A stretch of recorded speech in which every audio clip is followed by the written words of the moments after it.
Donald Trump reçoit un blouson d'aviateur sur la base militaire américaine de Yokota, près de Tokyo, le 5 novembre 2017, Jim Watson AFP. Une visite naturellement dominée par les préoccupations sur la Corée du Nord.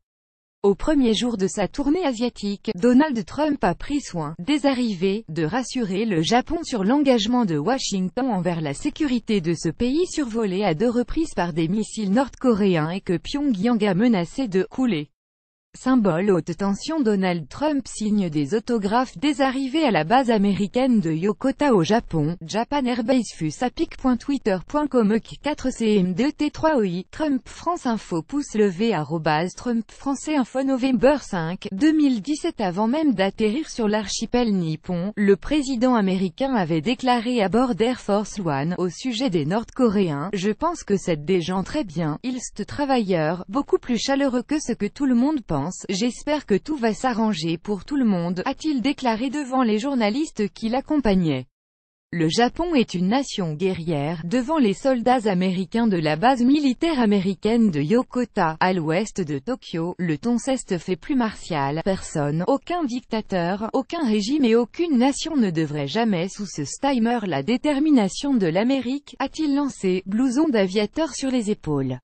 Avant de partir, Donald Trump avait d'ailleurs lancé à la Chine, partenaire traditionnel de Pyongyang, que allié nippon pourrait, selon lui, prendre les choses en main si la menace nord-coréenne n'était pas traitée.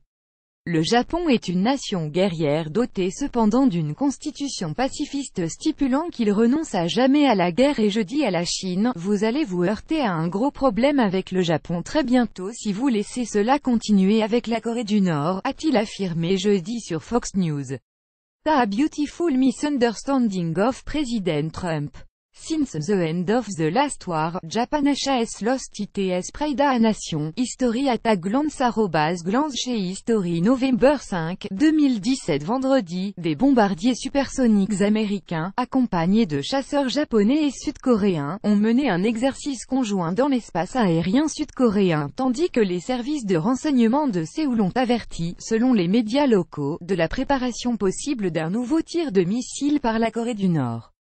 Des relations beaucoup moins chaleureuses avec le président sud-coréen, rassuré d'entrer sur l'importance que Trump attache au lien avec le Japon, partenaire précieux et allié crucial des États-Unis. Le premier ministre nippon Shinzo Abe a salué la visite historique du milliardaire, et affirmé vouloir renforcer plus encore les liens de l'alliance américano-japonaise, fondée sur des relations de confiance et d'amitié avec le président Trump. Shinzo Abe sort renforcé de récentes législatives anticipées, largement remportées par sa coalition conservatrice, et il soutient la politique de Donald Trump consistant à exercer un maximum de pression sur Kim Jong-un, et à affirmer que toutes les options étaient sur la table, ça entendu y compris militaire. Donald Trump et le Premier ministre Shinzo Abe à Kawagoe, près de Tokyo, le 5 novembre 2017.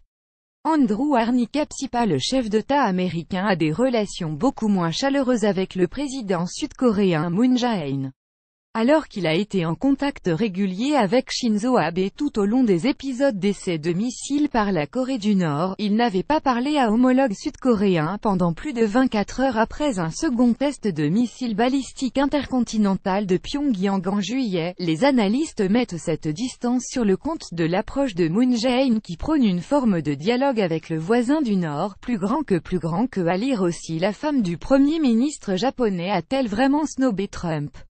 Après Tokyo puis Séoul, le président américain doit se rendre en Chine pour ce premier voyage de plus de 10 jours en Asie, le plus long dans la région d'un chef d'État américain depuis un quart de siècle. Il participera ensuite au sommet de l'APEC au Vietnam et de l'ASEAN à Manille, et a annoncé dimanche prévoir aussi de rencontrer le président russe Vladimir Poutine au Vietnam.